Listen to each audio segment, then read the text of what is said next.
Baik, saya ulangi. Assalamualaikum warahmatullahi wabarakatuh. Waalaikumsalam. Assalamualaikum warahmatullahi wabarakatuh. Waalaikumsalam. Ini mati ini ya. Ya, baik untuk teman-teman yang lain bisa di-unmute dulu ya. Sementara untuk kamera mohon untuk selalu on cam. Bismillah, alhamdulillah, wassalatu wassalamu ala Rasulillah wa ala alihi wa ashabihi wa mawalah. Asyhadu an la ilaha illallah wahdahu la syarikalah. Wa asyhadu anna sayyidana Muhammadan abduhu wa rasuluh la nabiyya wa la rasula ba'dah. Allahumma salli wa sallim wa barik ala nabiyyina Muhammadin wa ala alihi wa ashabihi ajma'in wa man tabi'ahum bi ihsanin ila yaumiddin.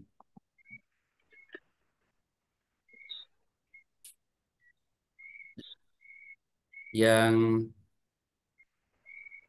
terhormat Ibu dosen pengampu Bu Restia Gustiana SSI MH serta rekan-rekan mahasiswa mata kuliah studi fatwa program studi hukum ekonomi syariah ya Fakultas Agama Islam Universitas Pamulang yang berbahagia.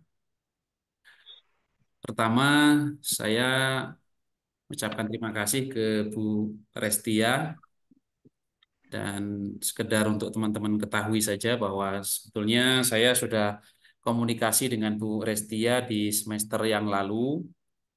Cuman karena satu dan lain hal mata kuliahnya tidak lolos begitu dan alhamdulillah di semester ini Bu Restia kontak saya untuk kemudian kita kolaborasi di mata kuliah studi fatwa dan alhamdulillah Allah mudahkan mata kuliahnya lolos review oleh tim Kemendikbud dan kemudian bisa kita laksanakan perkuliahan dan sebagaimana yang kita jalani bersama kita mulai untuk pertemuan pertama bersama saya selaku dosen praktisi di kesempatan sore hari ini. Sebuah kehormatan bagi saya dan tentu saja sama-sama kita memanjatkan syukur kehadirat Allah Subhanahu wa taala atas limpahan nikmat dan karunia-Nya kita bisa bertemu di sore hari ini dalam keadaan sehat walafiat. Mudah-mudahan Allah taala memberikan kemudahan kelancaran kepada kita semua. Allahumma anfa'na bima 'allamtana wa 'allimna ma yanfa'una warzuqna 'uluman tanfa'una fid dini wad dunya wal akhirah. Mudah-mudahan Allah menganugerahkan ilmu yang bermanfaat kepada kita semua, baik bermanfaat di dunia dan lebih-lebih membawa kebaikan bagi kita semua di akhirat kelak. Teman-teman yang berbahagia, di pertemuan pertama ini tentu saja saya akan memanfaatkan waktu yang tersedia untuk perkenalan. Kemudian saya juga ingin mengenal satu persatu dari rekan-rekan semua. Dan sebagaimana yang sempat saya sampaikan di grup, bahwa saya punya harapan besar di mana silaturahim yang baik ini tidak hanya terhenti atau selesai ketika mata kuliah ini selesai kami ampu, tetapi bisa terus berlanjut di kesempatan-kesempatan yang lain. Saya sekarang tugas di Pengadilan Agama Soreang, banyak juga rekan-rekan mahasiswa yang magang ataupun kuliah praktek di sini, dan ketika saya diminta untuk mendampingi mereka sebagai dosen pamong, saya terbiasa untuk saling bertukar kontak, bahkan biasanya grup yang biasa dibuat juga tidak kemudian dinonaktifkan setelah mereka selesai magang, tetapi tetap berlanjut, komunikasi tetap berjalan, satu atau bahkan dua di antara mereka komunikasi tentang judul tugas akhir, kadang juga berkonsultasi masalah karir, tidak sedikit juga yang berkonsultasi masalah keluarga dalam tanda kutip ketika ada sengketa keluarga dan seterusnya. Oleh karena itu, sekali lagi, sebagaimana pesan baginda Rasulullah Shallallahu Alaihi Wasallam bahwa yang namanya silaturahim itu akan mendatangkan kebaikan, akan memanjangkan usia kita dan menambah rezeki kita. Saya percaya bahwa tidak ada yang kebetulan di dunia ini, sehingga pertemuan kita sore yang hangat ini tentu saja semua itu adalah karena kehendak dan takdir dari Allah Ta'ala yang mudah-mudahan mendatangkan ribuan kebaikan kepada bagi kita semua. Kemudian yang perlu saya sampaikan di awal bahwa tentu saja posisi saya sebagai praktisi itu berbeda perspektifnya dengan Bu Restia sebagai dosen akademisi dan sekedar berbagi cerita ya pada teman-teman semua. Untuk teman-teman ini nanti gelarnya apa? SE. Sarjana ekonomi. SE ya. SE. Ya. Baik, oke. Sekedar sekedar berbagi cerita bagi kawan-kawan semua, saya mengambil S1 di Universitas Islam Indonesia, Yogyakarta, program studi Hukum Keluarga Ahwal Syahsiah, Fakultas Ilmu Agama Islam, Universitas Islam Indonesia, kemudian melanjutkan S2 di UIN Sunan Kalijaga, Yogyakarta. Nah, sebetulnya teman-teman semua, ketika saya dulu kuliah di UII, kemudian mengabdi sebagai staf prodi, saya berkeinginan sekali ingin menjadi sebagaimana yang sekarang dijabat oleh Bu Restia sebagai dosen gitu. Tetapi qadarullah S2 saya sempat lama begitu dan kita sama-sama tahu teman-teman juga nanti saya motivasi selesai S1 di Pamulang ini mudah-mudahan berkesempatan untuk melanjutkan studi baik S2 bahkan bisa dilanjutkan sampai jenjang doktoral. Nah, S2 saya ceritanya sempat sempat lama waktu itu sehingga ada penerimaan calon hakim. Nah, kalau calon hakim ini dia adalah praktisi. Jadi kalau praktisi itu tidak mensyaratkan ijazah S2. Jadi sekalipun saya sudah lulus S2 ketika itu, ketika saya daftar juga nanti pakai ijazah S1-nya. Nah, teman-teman misalnya nanti ada penerimaan guru ekonomi, ketika teman-teman sudah lulus S2 kok ikut formasi CPNS guru mata pelajaran ekonomi, maka yang digunakan untuk mendaftar hanyalah ijazah S1-nya saja. Karena guru hanya mensyaratkan ijazah S1. Kecuali kalau teman-teman menjadi dosen sekarang sesuai dengan undang-undang terbaru, mutlak adanya dosen itu harus bergelar S2. Dalam ini maksudnya adalah dosen akademis. Tetapi kalau dosen praktisi seperti program Kemendikbud ini yang saya tahu juga tidak harus S2 karena konteksnya adalah dunia praktisnya yang dikedepankan. Nah, oke. Jadi singkat cerita, saya tidak kemudian menjadi dosen, saya berkecimpung menjadi calon hakim, kemudian proses pendidikan dan akhirnya diangkat menjadi hakim. Kemudian saya tetap menyelesaikan S2 saya sehingga alhamdulillah sesuai dengan keinginan saya sebelumnya, sekalipun saya menjadi hakim tetapi tetap berkesempatan untuk mengajar. Di semester lalu saya juga mengajar secara online di kampus alma mater saya di UII sebanyak 4 kelas, di semester berikutnya juga sama dan alhamdulillah beberapa kali juga mengisi stadium general di Universitas Islam Indonesia dan kampus-kampus lain. Sehingga saya sempat sempat sampaikan di grup tadi kawan-kawan semua, saya lebih terbiasa sesungguhnya sebagai sebuah aktivitas harian saya menghadapi masyarakat pencari keadilan yang datang ke kantor kami, tetapi saya juga alhamdulillah cukup terbiasa untuk berdiskusi, untuk bertukar pikiran, untuk sharing dengan rekan-rekan mahasiswa. Sebagai pengantar perlu saya sampaikan, di saat saya mengikuti seminar di UIN Sunan Kalijaga, ketika itu pembicaranya adalah ahli makosid dari Makosid Institute yang ada di London, yaitu Profesor Jasir Audah. Mungkin di antara teman-teman tidak asing dengan beliau atau paling tidak pernah pernah tahu pemikiran atau pernah tahu seminar yang mendatangkan beliau. Beliau adalah ahli makosid yang kemudian datang ke Indonesia. Beliau sangat pakar sekali, bisa berbicara dengan sangat fasih, baik berbahasa Arab maupun bahasa Inggris. Ketika beliau datang ke UIN Sunan Kalijaga, di pengantar speech-nya, beliau mengatakan bahwa I came here, saya datang ke sini not to give knowledge, but to take knowledge. Jadi level beliau sebagai guru besar yang karya akademiknya tidak diragukan lagi, yang kiprah mengajarnya levelnya internasional, yang kemampuan bahasanya Arab Inggrisnya tidak diragukan lagi. Ketika datang ke UIN Sunan Kalijaga, justru beliau mengatakan, saya datang ke sini untuk mengambil ilmu, bukan untuk memberikan ilmu. Nah, ini penting saya sampaikan bahwa pada prinsipnya saya ingin sama-sama belajar bersama teman-teman semua. Artinya saya mungkin ada kelebihan di beberapa hal, tetapi saya yakin teman-teman mahasiswa juga punya banyak kelebihan di sisi-sisi yang lain. Termasuk saya juga akan mengambil banyak dari apa yang dikuasai dan ditekuni oleh Bu Restia Gustiana selaku dosen pengampu mata kuliah ini di Universitas Pamulang. Baik, itu teman-teman semua. Kemudian sekilas saja saya ingin ini ya, ingin kenalan dengan Bu teman-teman semua.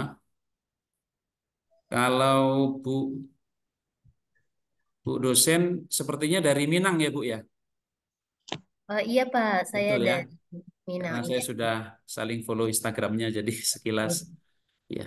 Oke, jadi teman-teman semua ya, sebelum saya absen satu persatu, ini saya oke, sebentar. Sebelum saya absen satu persatu, ish, ini ya. Kalau Bu Restia barangkali karena sudah menjadi dosen di Pamulang akan tetap standby, stay di Pamulang begitu ya. Berbeda dengan kami, saya sebagai hakim ini untuk teman-teman ketahui itu tugasnya selalu berpindah-pindah dari satu tempat ke tempat yang lain. Saya menjadi calon hakim dari 2017, diangkat menjadi hakim tahun 2020 dan sampai saat ini sudah berpindah di 4 wilayah dan itu 4 provinsi yang berbeda. Pertama kali saya bertugas sebagai CPNS di Pengadilan Agama Tanjung, Kalimantan Selatan, kemudian berpindah ke Kabupaten Malang, ke Panjen, lalu diangkat menjadi hakim pertama kali di Pengadilan Agama Natuna, Kepulauan Riau, dan selanjutnya sejak September 2021 saya berpindah tugas ke Pengadilan Agama Soreang, Kabupaten Bandung. Jadi rekan-rekan semua ya, ada beberapa yang keliru kadang-kala jadi menyangka bahwa Soreang itu adanya di Makassar begitu ya. Ya memang lebih terkenal Lembang dibanding Soreang, lebih terkenal Ciwidey barangkali dibanding Soreang, tapi sesungguhnya Soreang itu adalah ibu kota Kabupaten Bandung. Gitu ya. Untuk Mas Ahmad Khairul Anwar yang mana ini sudah hadir?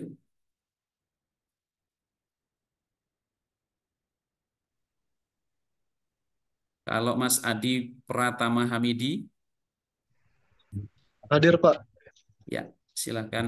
eh, yang mana wajahnya ini? Mas Adi Pratama. Iya, Pak. Kenapa, Pak? Oh iya. Dari mana asalnya, Mas? Asal rumah apa gimana, Pak? Weh, banyak ya. Jadi harus ditafsil ya. Kalau rumah di Kalau mana rumah? di Pamulang, Pak. Oh, Pamulang. Terus asal Ya, apa lagi? Asal daerah, lahirnya. lahir di Jakarta, Pamulang. Oh, di Jakarta juga, Mas Adi Pratama. Ya sudah berarti nggak perlu dibedakan ya sebetulnya ya. Sama ya. Iya, iya, Baik. iya. Oke. Baik. Ini rekan-rekan semester berapa? Berempat, Pak. Semester 4 ya. Oke. Baik, Mas Adi dari Pamulang, kemudian Adinda Dwi Pangestika. Saya Pak Oke, Mbak eh, Dinda dari mana, Mbak Adinda? dari Tangerang Oh, Tangerang ya. Baik, dari Tangerang. Sebelumnya SMA-nya di mana? di Almuin. Di mana itu? Almuin di daerah Cipondoh. Oke, Mbak Adinda ya. Kemudian Ardillah Ar-Rahman. Hadir Pak, Oh ya, dari mana asalnya, Mas? asalnya dari Sulawesi Tengah, sekarang tinggalnya di Ciputat. Oke, Ciputat. Masuk Jakarta Jakarta Timur ya, Ciputat ya. Ciputat Timur Pak, dekat UIN. Dekat UIN Syarif Hidayatullah. Baik, oke. Merantau ya berarti Mas dari Sulawesi Tengah ya. Iya Pak, merantau betul sekali. Dari Sulawesi Tengah kan ibu kotanya Palu ya. Iya Pak, yang Palu. kena Saya tsunami kemarin. 2015 yang lalu ikut acara RRI tingkat nasional di Palu, alhamdulillah sudah tahu. Palu main ke ada tempat Donggala atau Donggala itu ya yang Donggala Pak. Donggala ya. Ya, selamat Mas Ardillah Ar-Rahman, mudah-mudahan sukses ya. Oke. Amin. Kemudian Bagas Bondan Prakoso. Hadir Pak, hadir. Mas Bagas dari mana asalnya Mas Bagas? Dari Bekasi. Oke, dari Bekasi ya. Baik. Ya. Kemudian siapa lagi ini? Fadilah Nur Afifah. Hadir, Pak. Ridho, Ridho. Mbak Fadilah dari mana ini? Dari Cirende, Pak. Mana itu? Dekat UIN. Oh, dekat UIN ya. Oke. Saya kalau saya sebelum saya lanjutkan ya, saya lahir di Lampung, cuman orang tua Jawa, jadi Puja Kesuma ya, putra Jawa kelahiran Sumatera. Sehingga kalau teman-teman biasa berkomunikasi dengan orang Jawa pasti nggak asing dengan logat saya kan, logatnya masih logat Jawa dan lama di Jogja gitu. Kalau di Jogja, di Lampung saya biasa manggil Mas, tapi memang ketika di Bandung ini karena rata-rata orang Sunda ya biasa manggil Akang Teteh gitu ya. Kalau teman-teman ini yang dari Banten itu apa berarti sukunya Punten?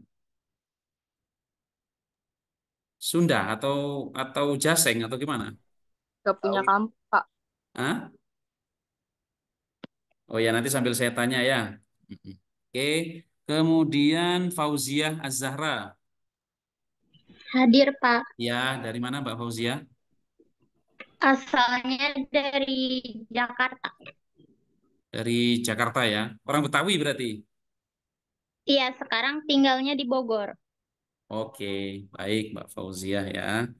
Kemudian Kalista Maulidia. Hadir, Pak.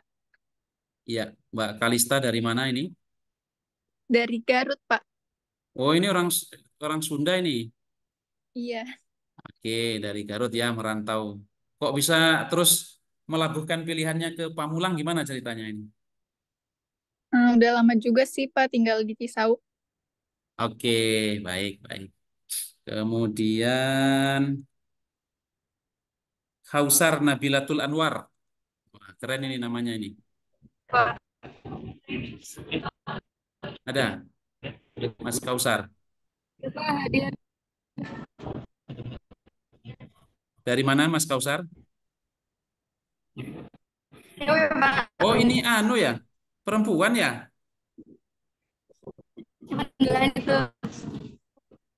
Oh, iya, iya, iya. Maaf, maaf, maaf.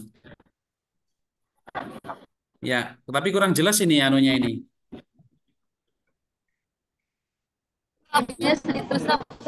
Oh ya, oke, baik. Jadi saya ada cerita juga ya teman-teman semua sebelumnya.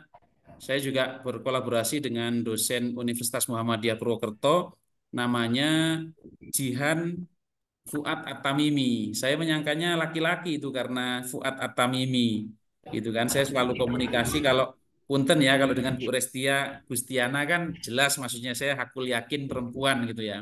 Kalau yang dengan Muhammadiyah Purwokerto ini namanya Jihan Fuad At-Tamimi. Jadi saya menyangkanya laki-laki. Saya selalu komunikasi dengan Pak, Pak, Pak. Terus terakhir saya lihat foto profilnya, lu kok perempuan. Nah, akhirnya saya minta maaf ke beliau karena saya kurang jeli untuk mengidentifikasi nama Zihan itu. Oke.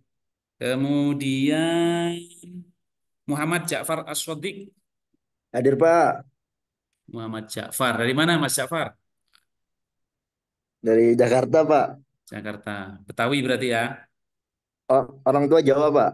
Oh, Jawa. Baik. Jadi teman-teman semua, kenapa saya tanya asalnya dari mana, kemudian sukunya apa ya? Inilah Indonesia begitu ya. Kampus Pamulang berarti mempertemukan orang-orang hebat dari semua daerah se-Indonesia untuk bertukar semangat, bertukar pikiran, bertukar wawasan begitu. Nah, untuk teman-teman ketahui, kami sebagai hakim ini juga berpindah dari satu tempat ke tempat yang lain. itu dalam rangka untuk lebih arif dan bijak menyikapi masyarakat. Karena orang di Natuna, Kepulauan Riau tentu saja berbeda dengan di Bandung, berbeda dengan di Jawa, di Minang nanti beda lagi, di Lampung juga beda. Nah, masing-masing daerah yang penuh dengan kekhasan itu harus diserap maknanya apa, kemudian menjadikan kami harus lebih bijak lagi dalam menjatuhkan putusan. Nah, kira-kira begitu. Kemudian berikutnya ada Muhammad Yusuf. Hadir, Pak. Mas Muhammad Yusuf, saya checking dulu. Mas Muhammad Yusuf dari mana? Dari Jakarta Barat. Jakarta Barat ya. Oke. Ya, SMA-nya di mana dulu, Mas? di Indramayu. Oh dari orang Jawa Barat ya, di Indramayu ya. Ya, Oke, orang Sunda berarti. iya. Oke, jadi saya kalau tugas di Bandung itu biasanya kalau mau pulang ke Banjarnegara ke tempat istri saya itu orang selalu bilang, "Oh, Bapak mau ke Jawa," begitu ya. Ya sebetulnya aneh juga ya. Karena Bandung ini kan sebetulnya Pulau Jawa begitu kan. Mengapa kemudian kalau kita mau ke Jawa Tengah atau ke Jawa Timur baru disebut mau ke Jawa padahal kita sudah di Pulau Jawa. Nah, ini intermezzo saja ya, teman-teman semua. Jadi ceritanya orang Jakarta itu tidak mau disebut orang Jawa, ya kan? Dia maunya spesifik orang Jakarta. Makanya kalau orang Jakarta itu biasanya kalau manggilnya abang atau bang ya. Sementara kalau orang Bandung, Indramayu, Garut, Sumedang, yang Jawa Barat itu tidak mau dipanggil Mas, tidak mau disebut orang Jawa, tapi maunya orang Sunda begitu, sehingga panggilannya Akang atau Kang. Nah, itu karena ya itu tadi, kenapa mereka panggilannya bukan Mas tapi Bang dan Kang karena mereka itu katanya ya ini sekedar katanya aja karena membangkang untuk disebut orang Jawa sehingga orang Jakarta dapat bangnya sementara orang Sunda dapat kangnya. Itu intermezzo saja. Oke, saya lanjutkan. Muhammad Haikal Najmi. Ah, dari mana Mas Haikal? Ya Pak, dari Tangerang Pak. Dari Tangerang ya. Dekat sama Bandara Soekarno-Hatta. Bukan bukan Tangerang sana Pak, Tangerang Selatan lebih tepatnya Pak. Oke, baik. Kemudian Mas Naufal Nizar Wasif. Saya Pak, Dari mana Mas Naufal? saya dari Jakarta Pak, Jakarta Selatan. Wih, anak Jaksel ini ya. Iya, Waduh, iya Pak. baik. Dari mana dulu SMA-nya Mas Naufal? Dari SMK Makarya Pak. Oke. Kemudian Naswa Sania. Hadir, Pak. Naswa Sania, dari mana Mbak Naswa Sania? Dari Depok, Pak. Oh, dari Depok. Baik. Kemudian Ridho Alamsyah. Saya, Pak. Ya, dari mana Mas Ridho? Dari Jasinga, Pak. Bogor. Mana itu? Bogor, Pak. Dari Bogor ya. Baik. Kemudian Sasha Alivia Mulya. Saya Pak, Iya, dari mana Mbak Sasha Alivia? dari Bintaro, Tangsel. Tangsel ya. Oke. Kemudian Siti Nur Anggita. Gita panggilannya ya. Dari mana Mbak Gita ini? Unmute dulu.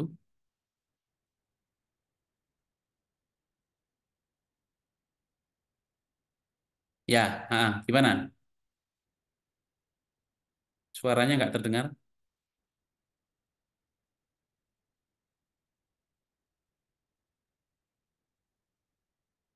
Ya, oke. Kemudian terakhir Siti Raudotul Nahdiyah. Mana Mbak Siti? Sakit, Pak, Siti. Oke, sakit ya. Baik. Teman-teman semua, jadi tadi kurang lebih saya sudah perkenalan ya. Izinkan saya share screen untuk lebih detailnya sekaligus pengantar awal bagi kawan-kawan semua. Oke.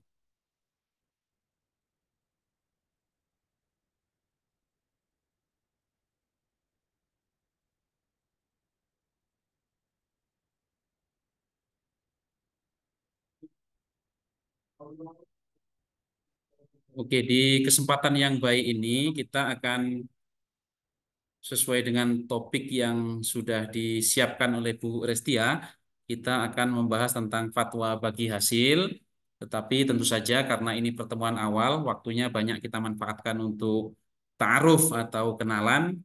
Kan nanti kalau ada beberapa hal yang belum tuntas kita bahas atau diskusikan terkait fatwa bagi hasil di kesempatan yang baik ini, insya Allah nanti akan saya selipkan di materi-materi atau pertemuan-pertemuan mendatang gitu ya, karena waktu kita adalah 1 jam setengah dan ini sudah berjalan alhamdulillah setengah jam begitu ya. Oke. Baik, nanti perkenalan tadi nanti saya review lagi sedikit, kemudian tentang praktisi mengajar, motivasi belajar, tentang fatwa, terus kemudian nanti tentang fatwa bagi hasil dan kuis gitu ya. Nah, coba nanti kuis supaya nanti di akhir pertemuan kita, di pertemuan ke-8 berarti, nanti insya Allah akan saya siapkan kuis paling terakhir dan izinkan saya untuk berbagi kebahagiaan gitu ya, bagi 3 terbesarnya supaya nanti bisa saya kirimi hadiah begitu kira-kira. Oke, dan tentu saja kawan-kawan semua kita adalah sama-sama belajar ya untuk masalah nilai itu urusannya Bu Restia gitu. Saya sebatas memberikan motivasi, inspirasi, teman berdiskusi bagi kawan-kawan semua dan dengan segala keterbatasan saya izinkan saya juga untuk sama-sama belajar bersama kawan-kawan semua sebagaimana yang saya sampaikan di awal.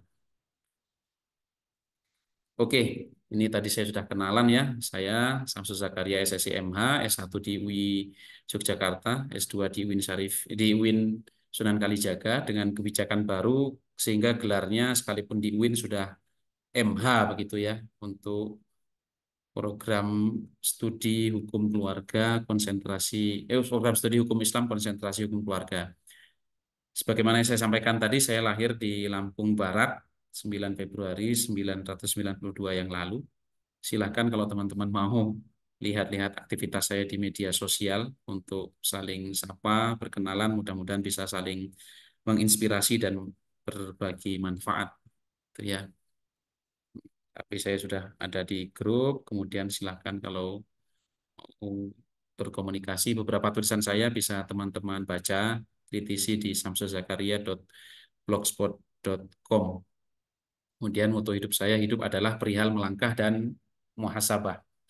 Baik, teman-teman semua, adanya program praktisi mengajar ini saya kira adalah program yang luar biasa yang disiapkan oleh Kemendikbud, Kementerian Kebudayaan, kemudian Kementerian Pendidikan dan Kebudayaan, dan ini sudah semester yang keempat ya. Ada yang mengatakan angkatan 4, dan alhamdulillah di angkatan 4 ini saya bisa bergabung, di mana saya sebagaimana saya sampaikan di awal sempat berikhtiar untuk bergabung di semester yang lalu, akun sudah verified, tapi kemudian mata kuliah yang kami ajukan tidak lolos review oleh tim Kemendikbud sehingga belum berkesempatan untuk mengajar. Oke, di sini bisa kita baca bersama ya. Seiring dengan potensi peningkatan produktivitas dunia usaha yang didorong oleh perkembangan teknologi yang begitu pesat, membutuhkan kebutuhan akan sumber daya manusia yang mumpuni juga semakin meningkat. Jadi program ini tujuannya adalah untuk mendekatkan rekan-rekan mahasiswa dengan dunia kerja.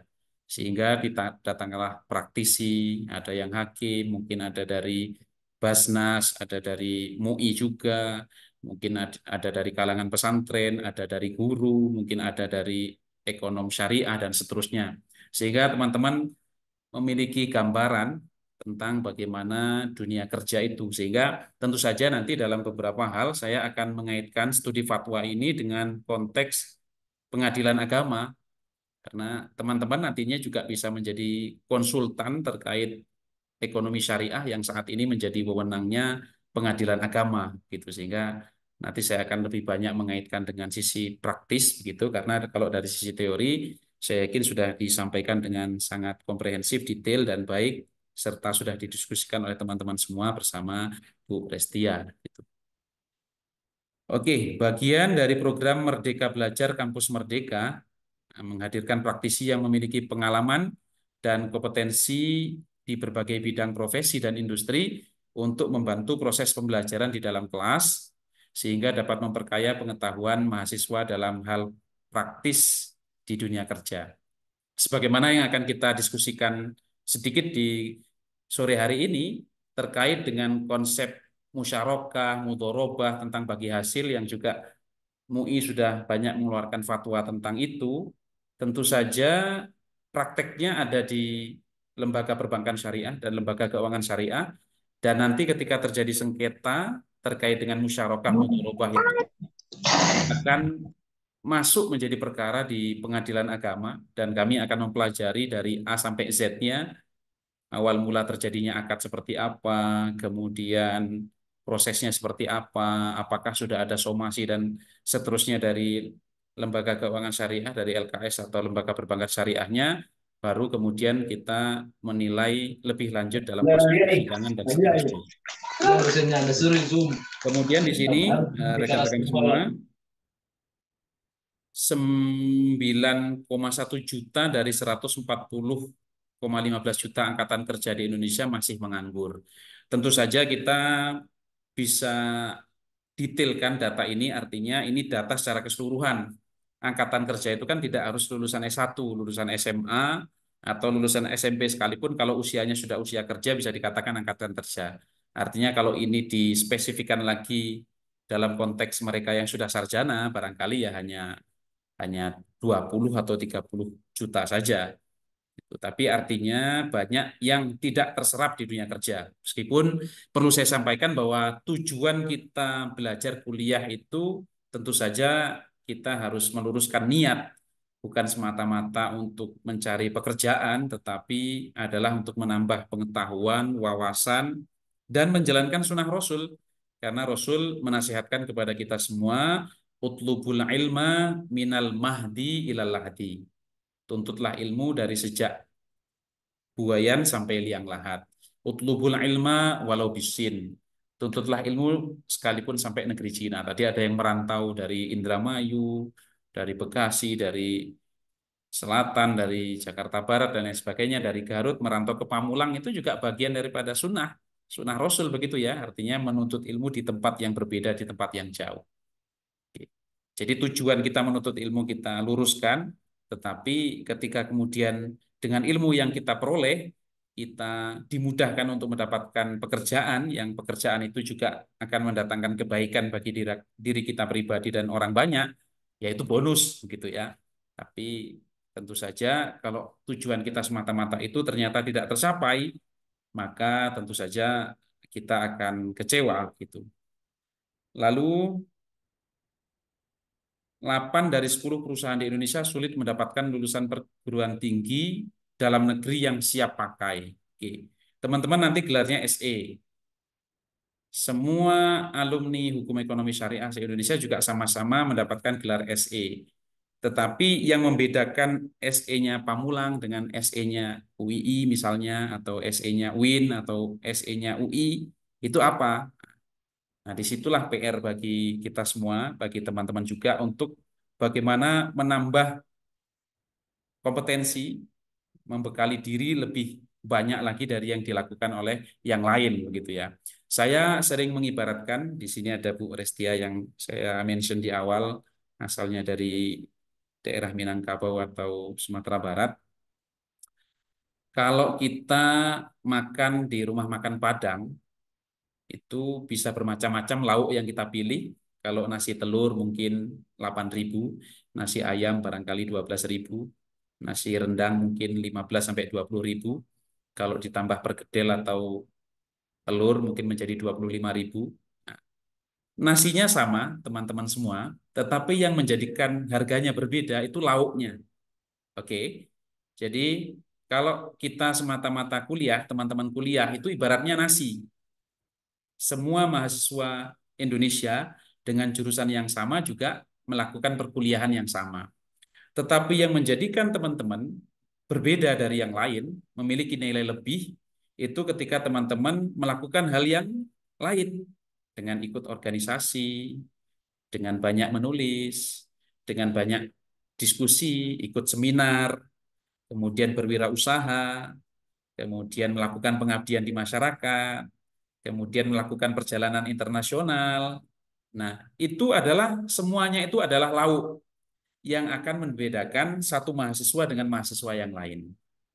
Nasinya sama, kuliahnya sama, jurusannya sama, tetapi yang ini nilainya hanya 5.000, yang ini nilainya menjadi 10.000, yang di sana nilainya menjadi 20.000 dan seterusnya. Nah, itu gambarannya ya, teman-teman semua. Sehingga ketika teman-teman memiliki waktu yang luang, maka dimanfaatkan dengan sebaik-baiknya untuk menambah wawasan, menambah link.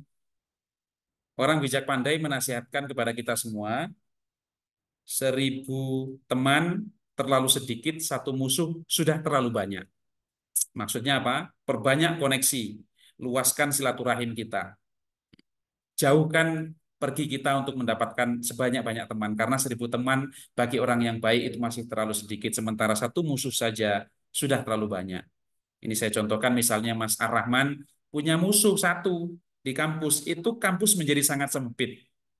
Ketika pergi ke perpustakaan, wah jangan-jangan dia lagi di perpustakaan, nggak enak saya kalau ada dia. Ketika pergi ke Alfamaret atau Indomaret misalnya, wah dia suka pergi ke sana, saya harus nyari Alfamaret yang kira-kira dia tidak berpeluang ke sana. Dunia menjadi sangat sempit. Ketika mau sholat juga, dia biasanya jamaah di Masjid Al-Falah misalnya. Nah, saya menjadi tidak mau ke situ dan seterusnya. Nah, itu sebagai gambaran saja. Oke, saya lanjutkan. Ya, ini teman-teman semua. Oke. Gambar hanya sebagai pemanis saja ya. Gagal berencana sama dengan merencanakan kegagalan. Jadi teman-teman sekarang sepertinya masih jauh lah. Saya kalau mau menggarap skripsi masih jauh, masih semester 4. Tapi tidak ada salahnya mulai merancang, mulai mengumpulkan bahan. Kira-kira Mbak Naswa passionnya ini dalam hukum ekonomi syariah ini lebih di bagian apa? Apakah di lembaga keuangan syariahnya, atau kalau lebih spesifik lagi, atau misalnya mau meneliti konteks musyarakah di masyarakat tertentu, atau mudharabah di provinsi tertentu misalnya, itu sudah mulai tergambar, mulai direncanakan, mulai dikumpulkan bahan, mulai banyak membaca, berdiskusi, dan lain sebagainya. Karena nanti teman-teman ya, konteks fatwa bagi hasil, kaitannya bagi hasil itu menarik sebetulnya kalau kita kemudian melihat implementasi bagi hasil not only di lembaga keuangan syariah, tetapi juga di tempat-tempat yang ada di Indonesia. Kan macam-macam. Kalau di tempat saya itu, kalau orang punya kebun kopi, dia nggak sanggup menggarap, nanti diserahkan kepada orang lain untuk menggarap. Itu pola pembagiannya macam-macam. Ada yang 50-50, ada yang 60-40, dan seterusnya. Ada yang pupuknya dari pemilik kebun, ada yang pupuknya ditanggung bersama, dan seterusnya. Nah, itu adalah praktek atau living praktik yang ada di masyarakat kita gitu. Oke, maka ini nasihat sebagai motivasi saja di awal pertemuan kita. Gagal berencana itu sama dengan merencanakan kegagalan. Jadi teman-teman tetap mengalir hidup itu, namun demikian tetap harus punya target, punya rencana-rencana baik ke depannya. Kalau teman-teman sukses berencana berarti merencanakan kesuksesan. Sebaliknya kalau gagal berencana berarti maknanya itu adalah merencanakan kegagalan. Oke, nah ini penting saya utarakan di kesempatan yang luar biasa ini. Ini nasihat guru saya dan masyhur ya, al-harokah barokah. Jadi keberkahan atau bertambahnya kebaikan adalah bagi mereka yang mau bergerak atau melangkah. Jadi saya dinasihati oleh senior saya, kalau untuk bangun pagi saja sulit, bagaimana mau membangun masa depan? Nah, jadi pagi-pagi itu harus dimanfaatkan. Kita harus bangun awal, kalau bisa mandi sebelum subuh itu manfaatnya luar biasa. Dan bagi saya pribadi, ketika mandi sebelum subuh itu waktu menjadi efisien. Karena setelah itu kita sempatkan 2 rakaat tahajud, kita masih sempat untuk sholat sunnah qobliyah subuh, kemudian subuh berjamaah, lepas itu membaca Al-Quran, kemudian jalan-jalan sebentar untuk melancarkan peredaran darah, kemudian itu bisa dimanfaatkan untuk membaca, diskusi, bagi yang sudah berkeluarga bisa menyiapkan sarapan dan sebagainya, dan ketika mau pergi ke kampus atau ke kantor nggak perlu mandi lagi. Jadi sudah tinggal ganti pakaian, kita bisa berangkat, berarti efisien waktunya. Apalagi yang teman-teman pernah tinggal di pesantren, itu mandi pagi itu malah nggak ngantri begitu karena rata-rata mandinya jam 6 barangkali atau setengah 7 sehingga malah crowded. Nah, ini al-harokah barokah, orang-orang yang bergerak itulah yang akan mendatangkan, yang akan mendapatkan keberkahan. Keberkahan itu kan sebetulnya sesuatu yang luar biasa ya, ziyadatul khair kalau kata para ulama itu. Itu bertambahnya kebaikan. Jadi uang 10.000 kalau nggak berkah itu ya cepat habisnya. Tapi kalau berkah mungkin pas beli makan kata pemilik kedainya ini pas hari Jumat saya pas mau sedekah nggak usah bayar 10.000 akhirnya bisa kita manfaatkan yang lain. Itu contoh kecil aja, itu artinya keberkahan. Dan keberkahan itu salah satunya misalnya karena kita rajin sedekah, yang mestinya kita sakit menjadi tidak sakit, Allah karuniakan kesehatan gitu ya. Yang mestinya bannya bocor misalnya, ternyata yang lain bocor kita enggak, ya itu bagian daripada keberkahan begitu. Ada yang menasihatkan, belilah segenap kesulitan dan musibahmu itu dengan sedekah. Gitu. Jadi teman-teman kalau ada kesulitan itu ya banyak-banyak sedekah. Apalagi sedekah di pagi hari itu luar biasa. Intinya itu ya, semua yang orang yang bergerak itu akan mendapatkan keberkahan. Imam Asy-Syafi'i menasihatkan kepada kita semua bahwa ini ra'aitu wuqufal ma'i yufsiduhu. Saya melihat air yang menggenang dan tidak mengalir itu justru merusak dirinya sendiri. Makanya teman-teman kalau sering naruh air di ember dalam waktu yang lama itu pasti nanti akan ada apa hewan yang mendatangi, kemudian airnya menjadi keruh dan lain sebagainya karena nggak ngalir, karena dia diam. Tapi insya Allah toba wa ilam yasil lam yatib. Kalau air itu mengalir, dia akan menjadi baik, menjadi jernih. Tapi kalau nggak mengalir menjadi tadi menjadi keruh begitu ya. Artinya semakin kita bergerak, semakin kita mengalir, semakin indah kehidupan kita, semakin banyak pengalaman yang bisa kita rengkuh begitu ya. Tapi kalau hanya diam, istilah anak zaman sekarang itu kan mager ya, malas gerak gitu ya, mendengarkan lagu-lagu galau misalnya. Nah itu justru semakin tidak produktif hidupnya. Oke. Saya tambahkan sedikit, ada guru besar yang mengajar ke kelas, kemudian tiba-tiba dia membawa satu botol yang warnanya transparan begitu, kemudian dia masukkan bola tenis meja ke dalam botol tersebut sampai penuh. Kemudian dia bertanya kepada para mahasiswanya, "Wahai mahasiswaku, engkau melihat apakah botol ini sudah penuh?" Kemudian mahasiswanya menjawab, "Iya, Prof, sudah penuh." Kemudian profesor tersebut bertanya kepada mahasiswa, "Apakah masih mungkin bagi saya untuk memasukkan bola tenis yang lain ke botol ini?" Tidak mungkin, kalau dimasukkan dia akan keluar begitu ya, karena sudah nggak muat lagi. Kemudian setelah itu profesor tersebut memasukkan kerikil-kerikil kecil ke dalam botol tersebut. Ternyata di sela-sela bola tenis meja tadi kerikil itu masih bisa masuk sampai kemudian kerikil itu penuh. Botol itu dipenuhi oleh bola tenis, meja, dan kerikil. Kemudian profesor mengatakan kepada para mahasiswanya, "Apakah masih mungkin bagi saya untuk memasukkan kerikil di botol ini?" "Tidak mungkin lagi, Prof. Nanti akan tumpah kerikil itu." Kemudian selanjutnya profesor tersebut menambahkan pasir-pasir yang cukup halus ke dalam botol itu dan ternyata pasir itu masih bisa menyelinap di antara butiran-butiran kerikil yang sudah memenuhi botol tersebut. Sekali lagi profesor bertanya kepada para mahasiswa dan mahasiswa menjawab bahwa tidak mungkin lagi memasukkan pasir meskipun halus karena pasti akan tumpah dan mengotori ruangan kelas itu.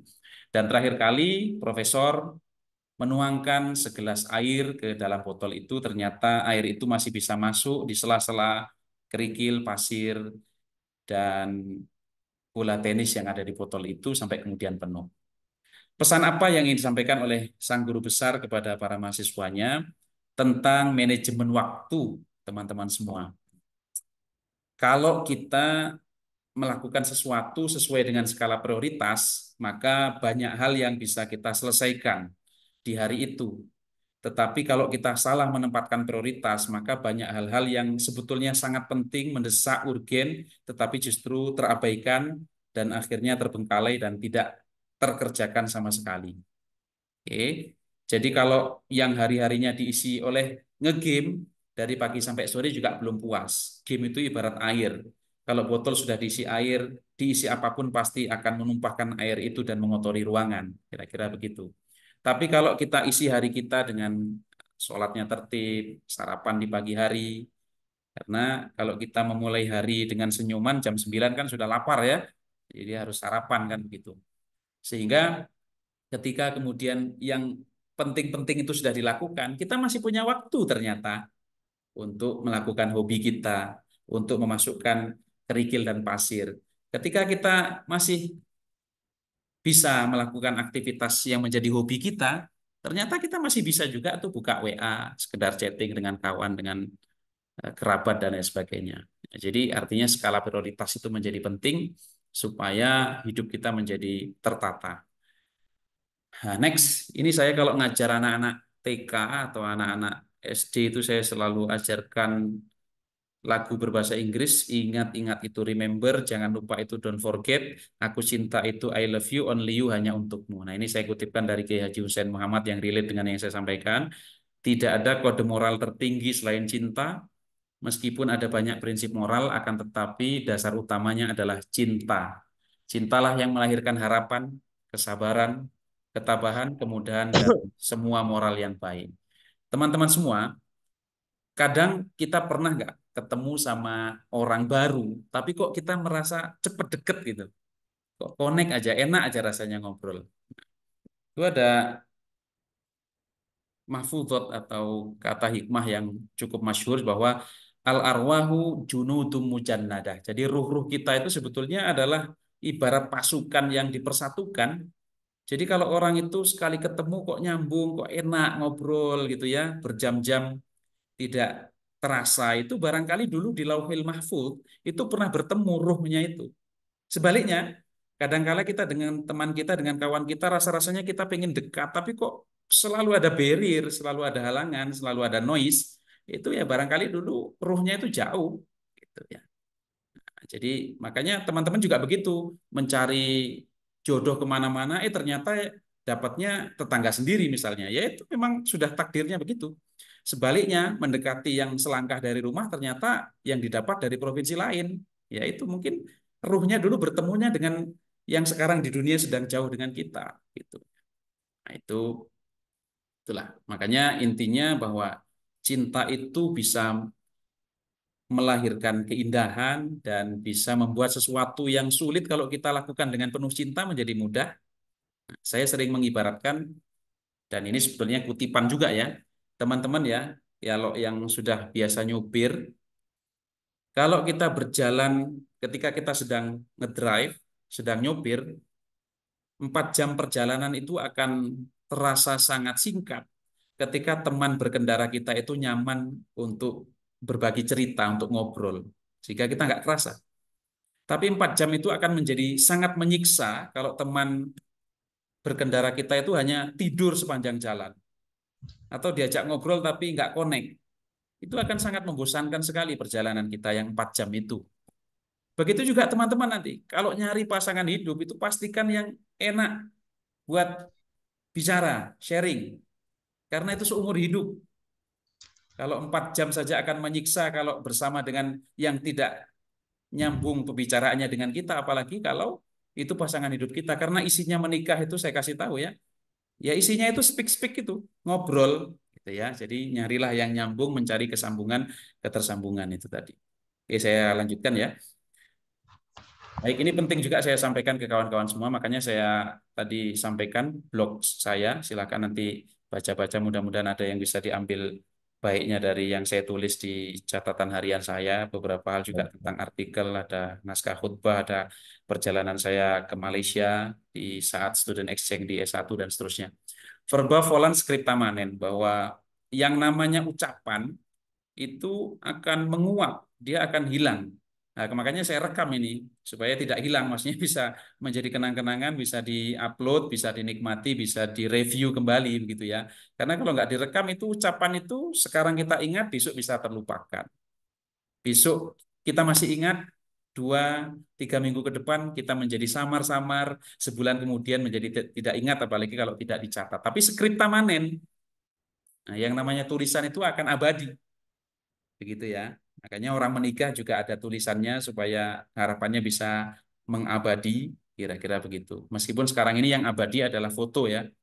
Ya teman-teman selesai kelas pasti kita abadikan dulu yuk. Nah itu karena yang abadi itu adalah foto. Jadi ucapan hilang entah kemana, tulisan akan terus-menerus adanya. Oleh karena itu teman-teman semua harapan saya menulis tugas itu jangan hanya makalah, tetapi juga menulis, boleh menulis puisi kalau sedang kasmaran begitu kan, menulis tentang ya artikel refleksi teman-teman tentang perkuliahan dan lain sebagainya yang kemudian bisa membawa manfaat bagi banyak orang.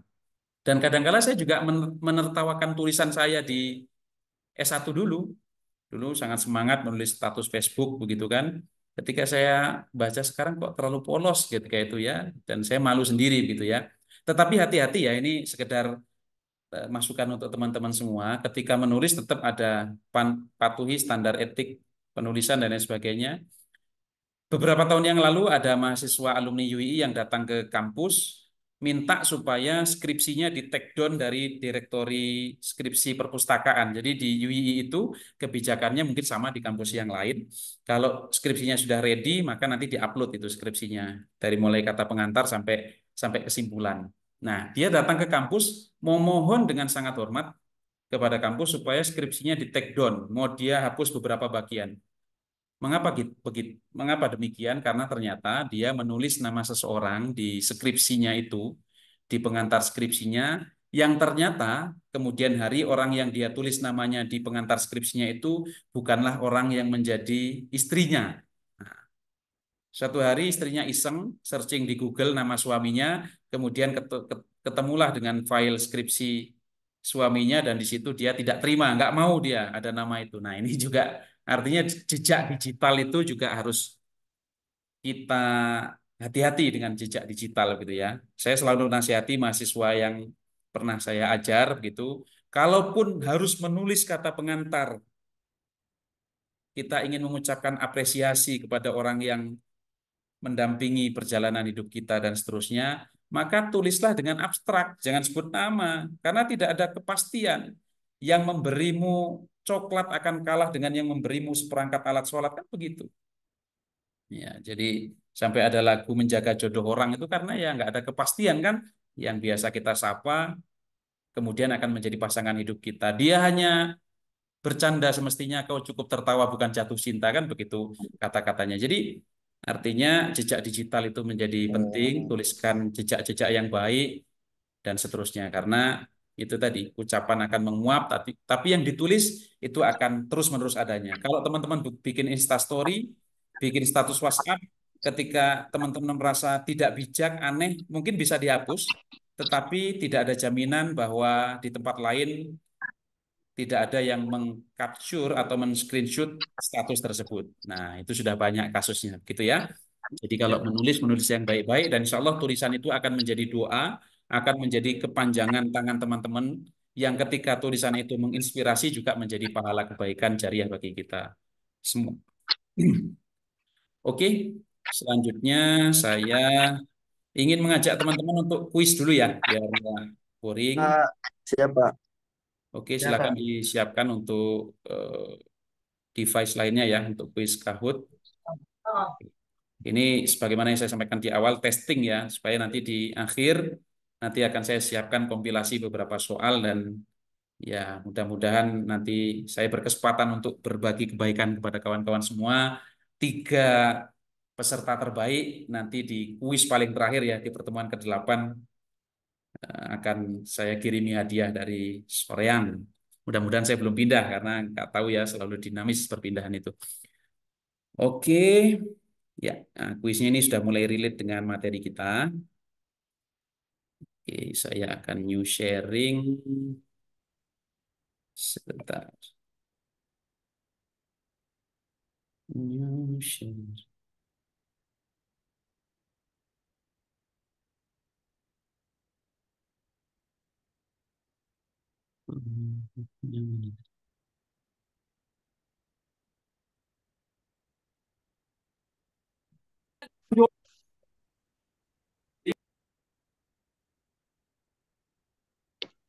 Ardi.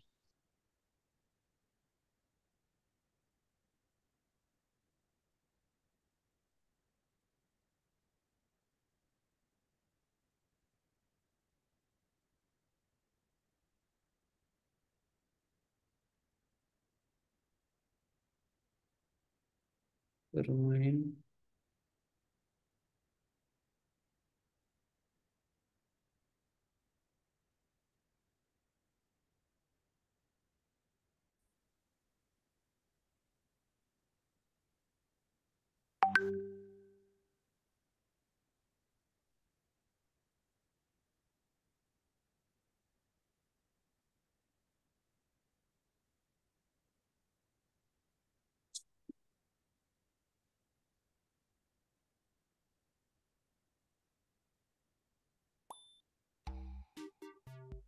Ya, baik, silakan teman-teman semua untuk PIN-nya 5094322.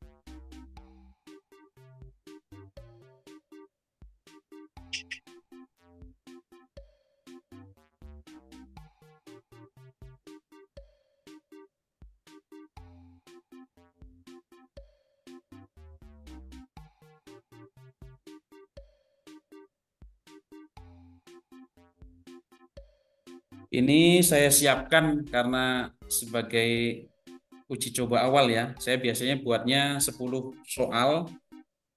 Cuman karena ini untuk awalan jadi hanya 5 soal saja gitu. Silakan bisa mulai masuk teman-teman. 5094322 bisa di open Kahoot www.kahoot.it-nya.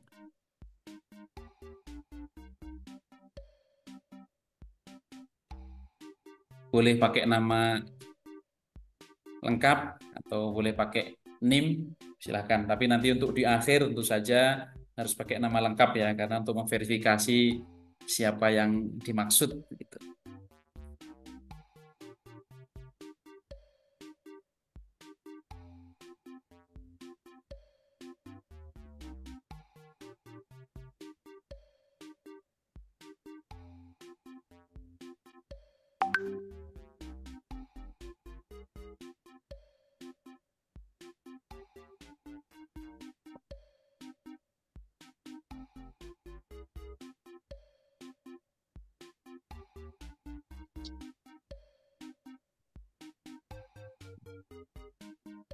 Baik, ini sudah ada Naswa, Kalista, Ja'far, Bagas, Bondan, Syasha. Silakan yang lain baru 6 ini. Ardi masuk di. Dan Apa cara ganti namanya? oh, kalau sekarang nggak usah ganti nama nggak apa-apa. Ini Fadila Mitsuki masuk tuh ke Kahoot. Itu saya yang rambutnya pink ada tanduk biru, Pak. siap. Oke. Ya. Oke, saya sampaikan ke kawan-kawan semua ya, sebagaimana arahan dari Kemendikbud yang saya tahu. Jadi posisi saya dalam kelas ini ya sebatas mengajak belajar dan berdiskusi kawan-kawan semua. Untuk masalah nilai tentu saja itu otoritasnya dari Bu Restia begitu, dan kalaupun saya memberikan nilai juga itu tetap keputusan akhirnya di Bu Restia, sehingga saya memutuskan tidak perlu saya berikan nilai gitu ya. Silahkan untuk masalah nanti kuisnya hasilnya bisa saya sampaikan ke Bu Restia, tapi secara personal saya tidak memberikan penilaian apa-apa karena Bu Restia juga mengikuti perkuliahan ini, sehingga untuk menilai keaktifan teman-teman ketika nanti ada kesempatan bertanya mudah-mudahan sudah terekap dengan baik oleh Bu Restia juga gitu. Sudah ada 10 dari 18 mahasiswa. Oke, kita tunggu 1 menit lagi kita mulai. Ya 2 menit lah. Barangkali masih ada kendala.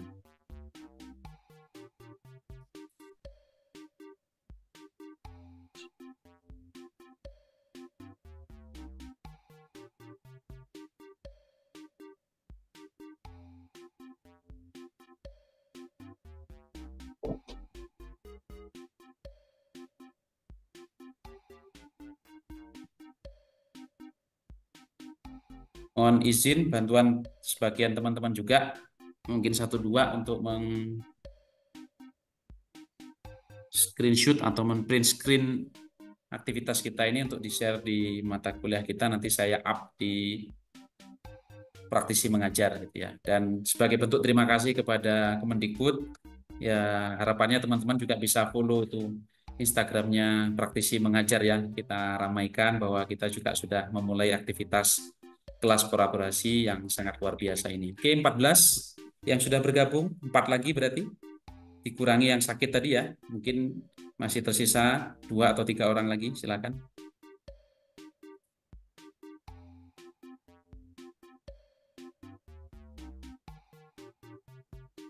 Ardi masuk, Ardi cepet. Oke, hitungan ke-5 ke bawah kita mulai ya. Bismillah. 5, 4, 3, 2, 1. Ya, nanti sambil jalan kalau ada yang masih kendala masih bisa gabung juga. Oke, teman-teman semua ya, dicermati soalnya harus teliti dan harus tepat. Harus cepat tetapi juga tepat. Kerjasama dua pihak atau lebih untuk mendirikan usaha dengan modal bersama dan pembagian keuntungan sesuai kesepakatan disebut akad apakah itu?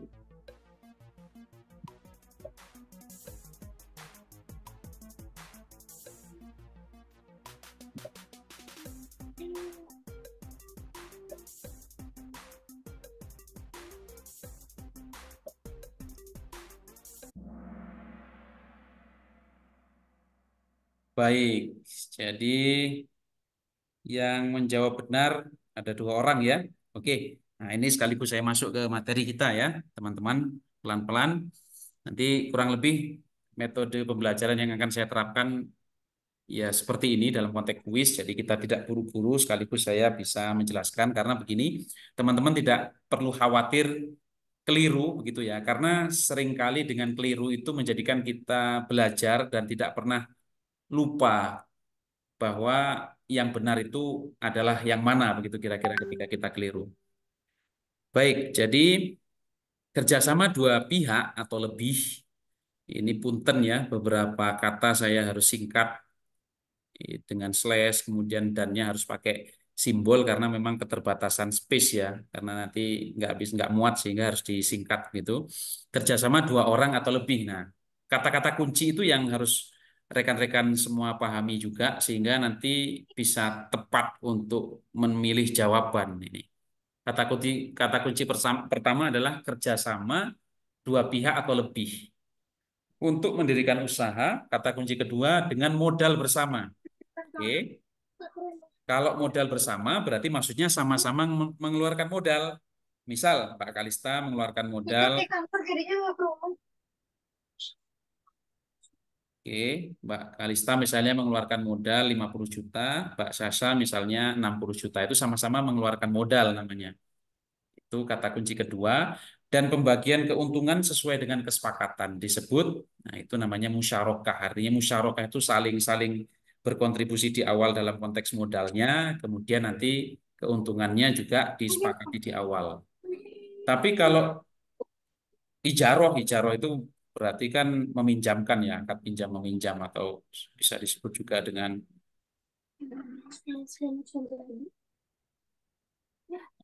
oke, nanti ada kirot, ada istisna dan lain sebagainya. Kalau murabahah itu kan berarti ini kaitannya dengan mengambil keuntungan. Misalnya saya mau mengambil mobil melalui BSI Auto, nah, kemudian BSI dengan istilahnya kriteria yang saya ingini mencarikan mobilnya, kemudian mobil itu dilunasi oleh BSI, baru kemudian saya mengangsur ke BSI dengan keuntungan yang disepakati antarodin di awal, itu namanya murabahah. Kalau mudharabah itu berarti yang satu punya lahan usaha, yang satunya punya uang.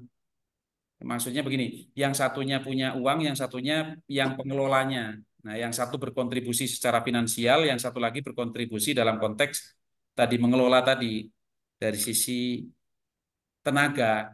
Nah, kemudian nanti bagi hasilnya disepakati mau 50-50 atau bagaimana, itu mudharabah. Tapi kalau musyarakah ini berarti kata kuncinya teman-teman semua ya ada 2 pihak atau bisa lebih mendirikan usaha atau kegiatan yang bernilai ekonomis dengan modal bersama dan kemudian juga dikelola bersama dan pembagian keuntungannya sesuai kesepakatan disebut dengan akad musyarakah. Next kita Bikin nama itu game, Halo, gimana? Ya, oke. Ini kita nomor 1 disusul oleh Syahsa. Kita masuk ke soal kedua, teman-teman semua. Sengketa tentang perbankan dan keuangan syariah pada prinsipnya menjadi wewenang atau kompetensi.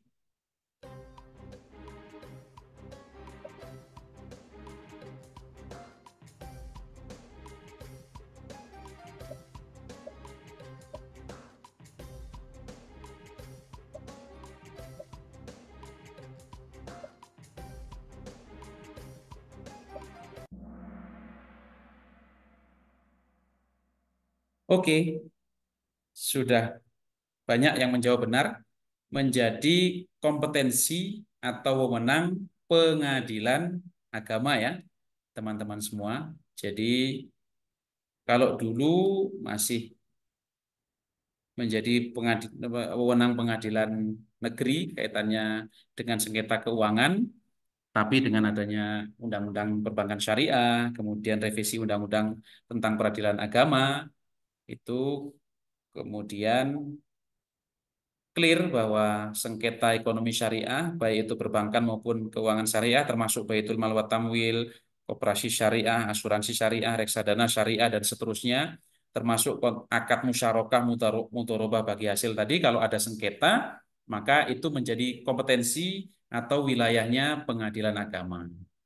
Saya di sini sampaikan pada prinsipnya, karena bisa saja mereka mensepakati untuk diselesaikan melalui Badan Arbitrase Nasional atau lembaga lain. Tapi kalau tidak disebut, maka ketika terjadi sengketa itu menjadi wilayah atau wewenangnya pengadilan agama. Atau kalau misalnya di situ mereka salah dalam akad menyebut ketika terjadi sengketa, maka selanjutnya akan diselesaikan melalui jalur litigasi atau hukum melalui pengadilan negeri misalnya.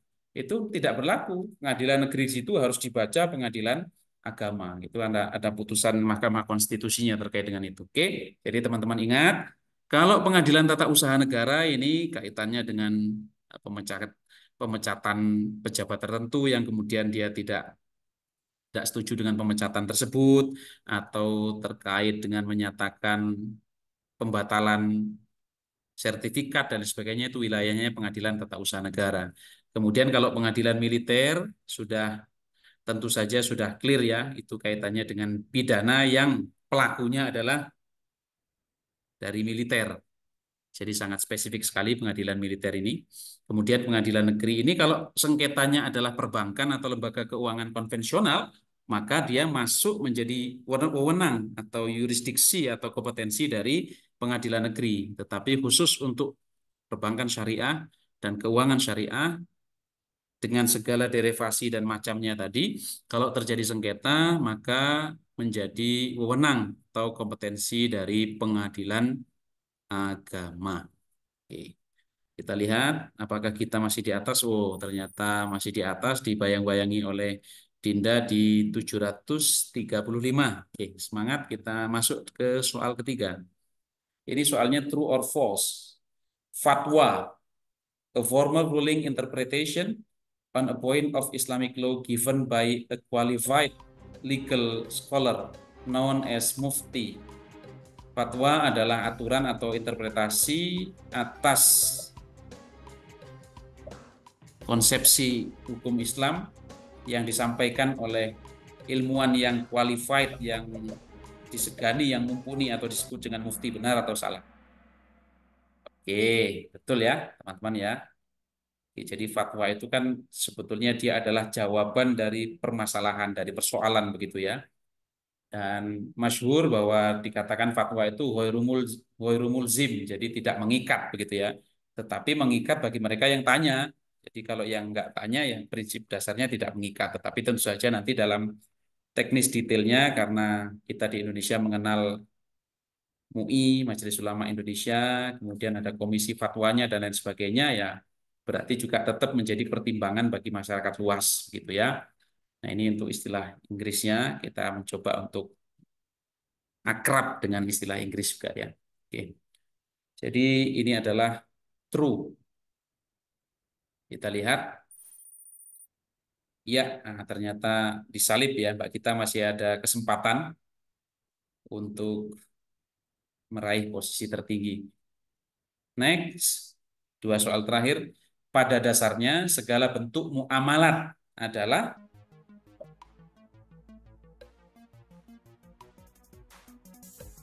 al-aslu fil muamalati.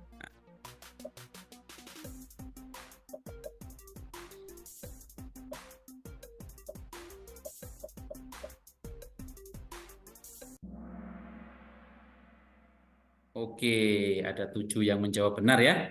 Al-aslu fil muamalati al-ibahah. Bahwa asal ataupun dasar atau norma awal dari bentuk muamalat atau hubungan sosial termasuk transaksi keuangan, kemudian model kerjasama, dan lain sebagainya itu hukum dasarnya adalah boleh atau al-aslu fil muamalati al-ibahah. Boleh, mangga gitu ya kalau bahasa orang Bandung. Hatta yadullat dalil ala tahrimiha, sampai adanya dalil yang menganulir atau mengintervensi atau yang mengintersep mengatakan bahwa muamalah tersebut haram begitu ya. Prinsip dasarnya halal. Musyarakah halal prinsip dasarnya. Mudharabah halal prinsip dasarnya. Tapi kalau yang musyarakahnya itu nanti wujudnya itu adalah untuk membuat minuman keras menjadi haram karena materinya tadi ainnya tadi. Tapi prinsip dasarnya boleh. Belajar ke luar negeri boleh, itu bagian daripada muamalah. Oke. Tapi kalau belajarnya kemudian disertai dengan aktivitas yang menabrak syariat, ya belajarnya tetap boleh, tapi ya aktivitasnya tadi muamalah juga kan, itu menjadi tidak boleh gitu ya. Tetapi prinsip dasar muamalat itu semua hal itu selain ibadah atau dalam konteks muamalah boleh, apapun itu boleh kecuali ada dalil yang menyatakan haram. Sebaliknya, kalau dalam ibadah mahdhah al aslu fil ibadah at-tahrim hatta yadullat dalil ala ibahatiha. Jadi prinsipnya ya sholat itu ya nggak boleh kecuali ada perintah itu. Jadi nggak boleh makanya orang membuat-buat waktu sholat tambahan itu haram, bisa kafir bahkan karena kalau berkaitan dengan ibadah itu harus jelas perintahnya. Tapi kalau muamalah nggak harus ada perintahnya, itu semuanya boleh, semuanya halal, semuanya bisa dilakukan sepanjang tidak ada larangannya. Nah, itu bedanya. Puasa misalnya ya sebatas perintah puasa Ramadan ya 29 atau 30 hari. Kalau kita mau nambah terus kita anggap tambahan Ramadan itu ya keliru. Kalaupun puasa di bulan Syawal ya berarti namanya bukan lagi Ramadan, bukan wajib tapi ya puasa sunnah di bulan Syawal. Nah, itu tadi sama-sama kita ingat dan saya yakin teman-teman sudah sering mendengar masalah ini tetapi saya review kembali bahwa asal dari muamalat atau relasi sosial, kontrak sosial termasuk transaksi sosial itu adalah boleh sampai adanya dalil yang mengharamkannya atau menganulir kebolehan hal tersebut. Kita lihat ya Muhammad Ja'far, wah ini unggul ini dibayang-bayangi oleh Dinda, kemudian ada Naswa Sania. Ya. Dan ini ada notis naik 4 posisi. Fadilah Nur merupakan pendaki tertinggi ya, jadi gradingnya atau akselerasi ini, Mbak Fadilah Nur. Soal terakhir, ini soal yang berkaitan dengan DSN ya. Nanti bisa teman-teman cross-check lebih jauh di fatwa yang saya maksud. Menurut Fatwa Dewan Syariah Nasional atau DSN, nomor fatwanya 115 DSN strip MUI slash 9 Romawi slash 2017. Hati-hati ini, kerugian usaha mudharabah menjadi tanggung jawab siapa?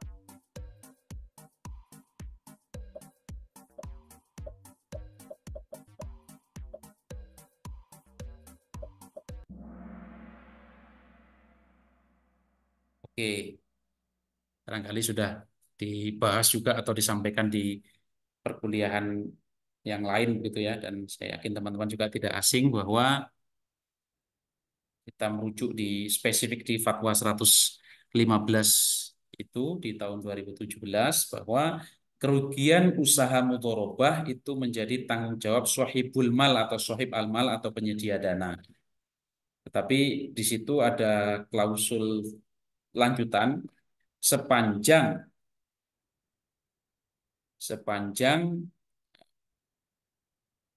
yang mengelola atau mudharib itu tidak melakukan kesalahan atau menyelisihi akad. Misalnya begini teman-teman semua ya. Jadi ada orang yang melakukan akad mudharabah, berarti ada penyedia mal atau sahibul mal atau penyedia dana, yang satunya mudharib, pengelola. Di akad disepakati bahwa kemudian dana itu akan digunakan untuk membuka usaha konter misalnya, di mana usaha konternya itu hanya dibuka pukul 8 pagi sampai jam 5 sore.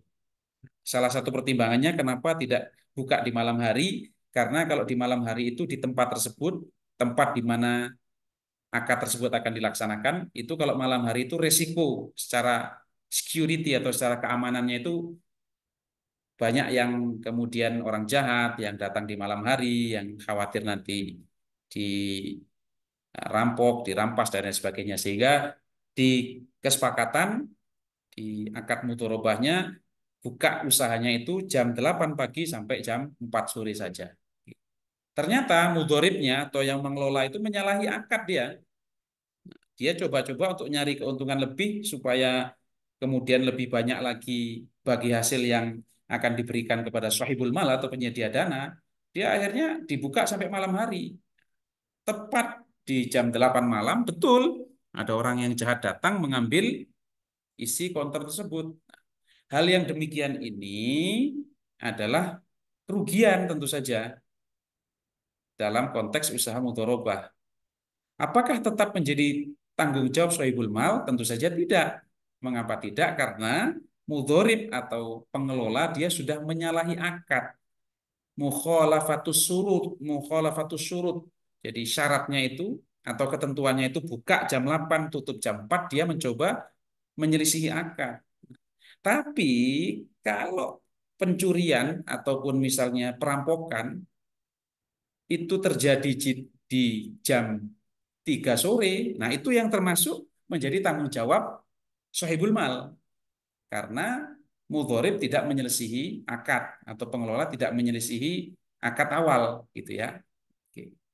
Atau misalnya dia coba-coba misalnya jam 5 sudah buka gitu ya. Terjadi pencurian karena dia tinggal sholat dulu misalnya. Nah itu juga yang termasuk mukhalafatus surut, tidak bisa semata-mata dibebankan kepada sahibul mal karena keteledoran atau kelalaian dari pihak mudharib atau pengelola tadi.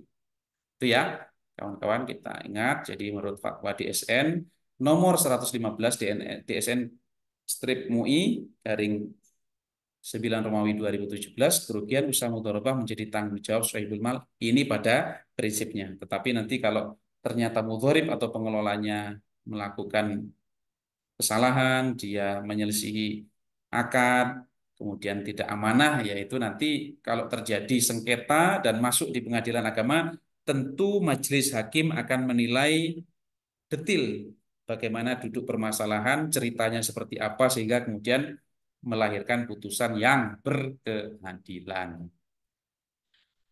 Oke, baik. Kita lihat siapakah yang berada di podium ketiga. Dia adalah Dinda ya, Fadilah Nur di kedua. Oke.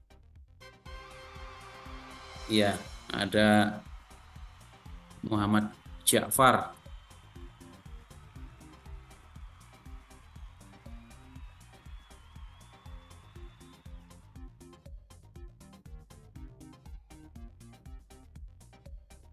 Oke, selamat ya, dipertahankan, nanti kita uji coba di pertemuan-pertemuan berikutnya. Dan sekali lagi, kawan-kawan semua, tujuan saya adalah untuk supaya teman-teman tidak bosan begitu ya, belajar sambil bermain.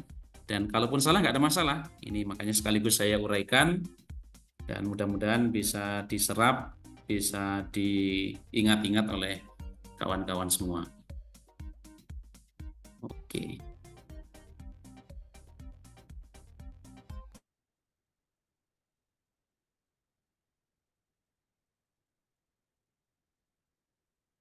Baik, kembali lagi ke materi tadi, kawan-kawan semua.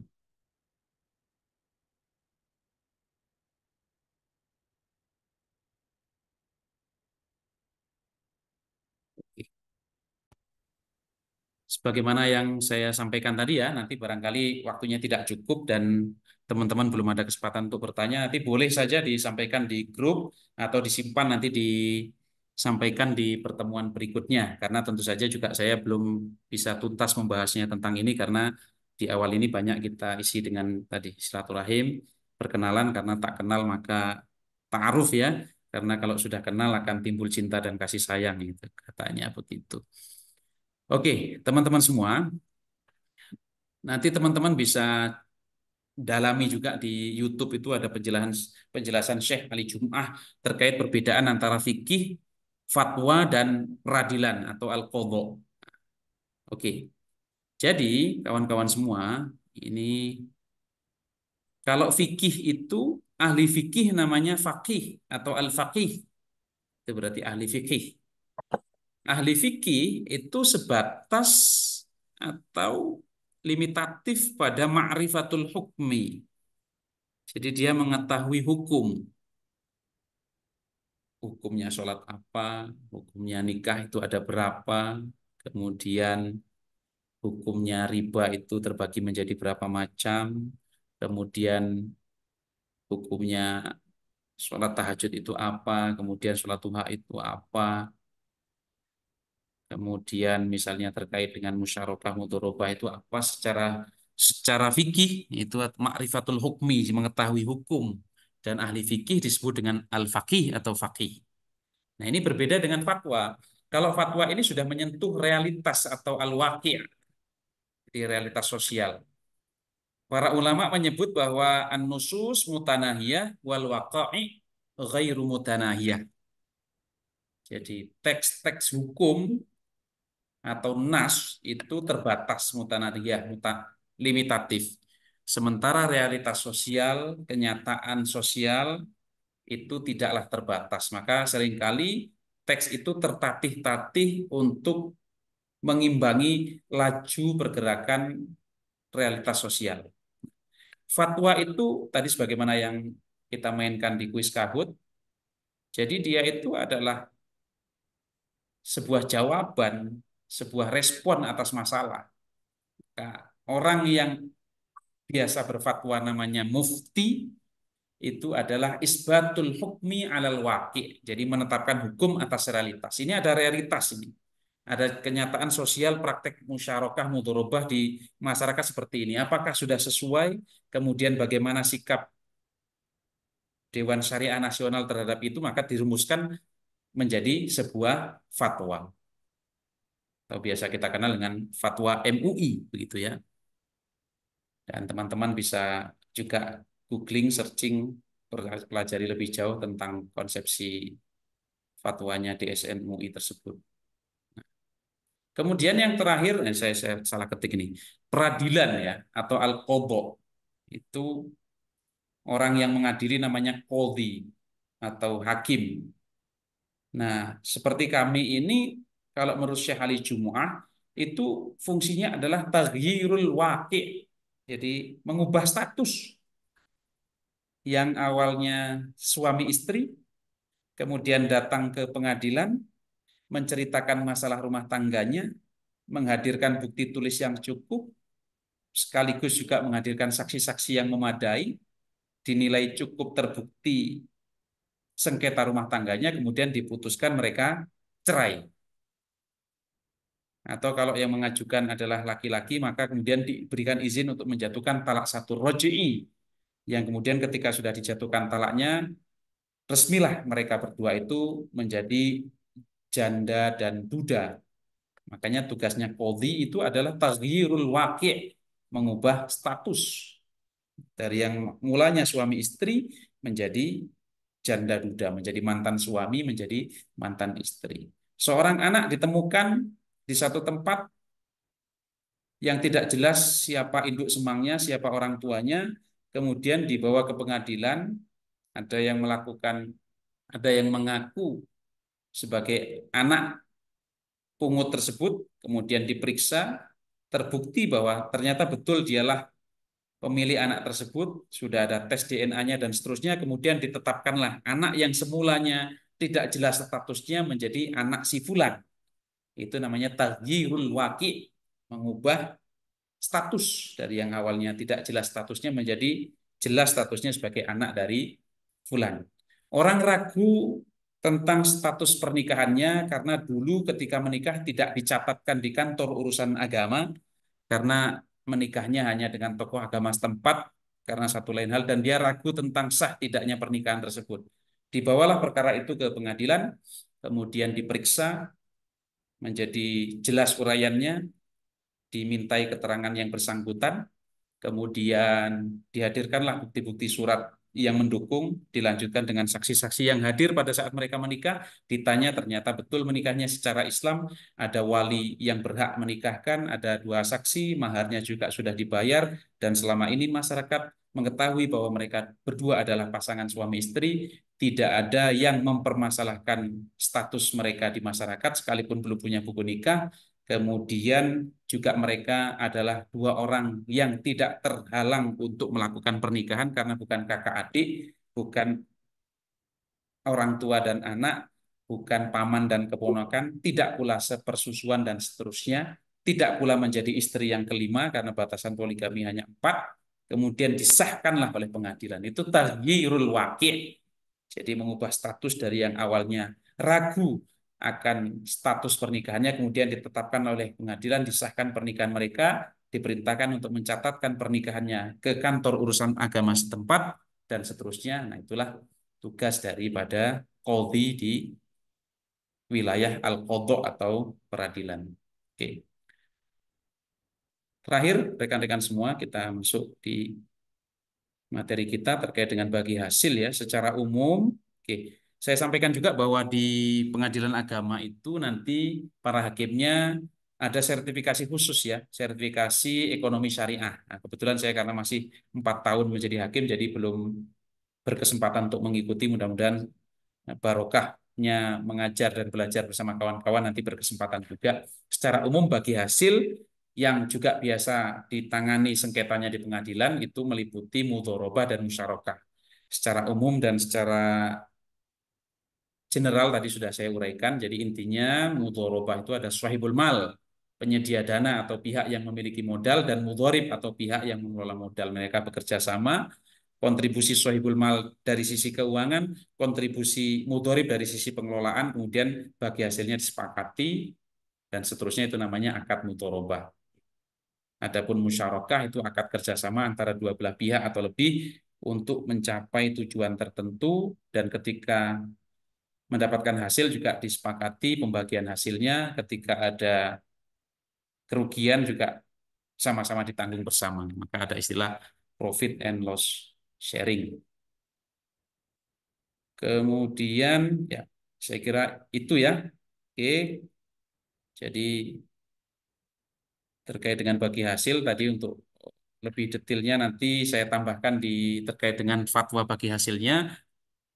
Itu yang meliputi mudharabah dan musyarakah, yang pada prinsipnya fatwa DSN terkait dengan mudharabah dan musyarakah ini adalah mengakomodir praktek yang ada di masyarakat dan perbankan, dan nanti ketika hakim mengadili tentang sengketa ekonomi syariah, masalah mudharabah dan musyarakah, tentu saja kami juga mempertimbangkan fatwa MUI. Sebagaimana tadi yang di fatwa 115, kalau terjadi kerugian dalam akad atau usaha mudharabah, maka pada prinsipnya yang bertanggung jawab atas kerugian itu adalah penyedia dana kalau terjadi force majeure. atau keadaan memaksa atau mendesak atau yang di luar kendali begitu ya. Tapi kalau kerugian itu disebabkan oleh kelalaian dari mudhorib atau pengelola, di situ disebut secara detail atau secara eksplisit di fatwa tentang mudharabah itu, maka tentu saja tidak bisa dibebankan semata-mata kepada sahibul mal, tetapi juga bisa dibebankan kepada mudharib atau pengelola. Jadi rekan-rekan semua, kurang lebih itu mungkin kita bisa manfaatkan waktu 2-3 menit, barangkali ada respon atau tanggapan sementara, dan nanti beberapa poin lagi terkait dengan fatwa bagi hasil saya tambahkan di pertemuan berikutnya ya. Karena sekali lagi di pertemuan ini kita banyak tadi sharing perkenalan dan motivasi belajar untuk teman-teman semua. Namun demikian, kalau ada yang bertanya saya persilahkan.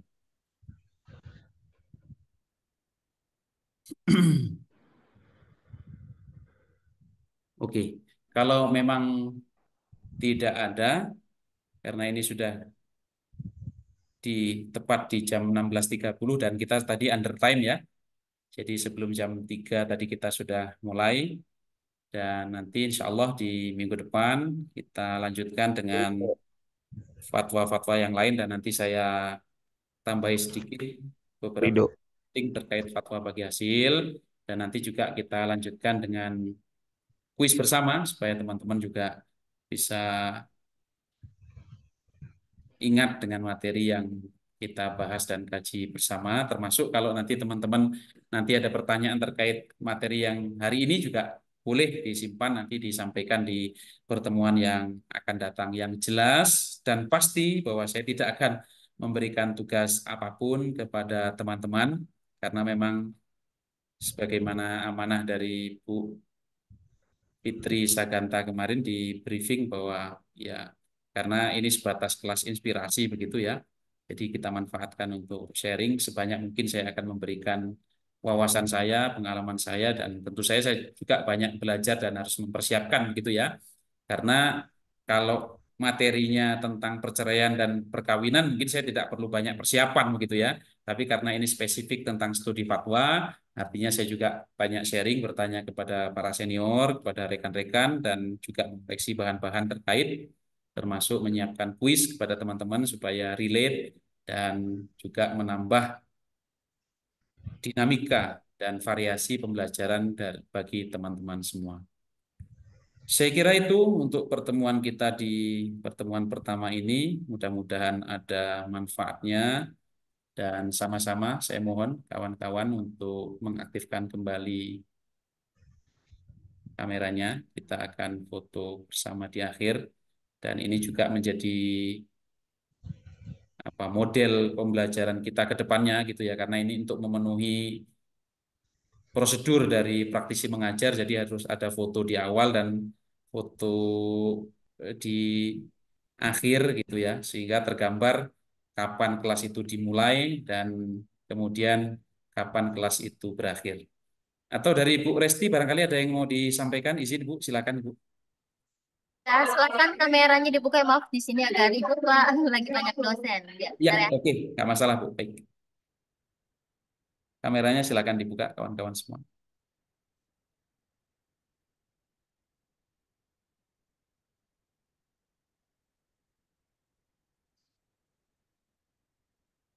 Oke, sudah kamera semua, sudah siap. Saya screenshot ya, saya hitung dari 3. Saya mulai dari 3, 2, 1. 3, 2, 1. Oke, sudah cukup 2 ya Pak ya.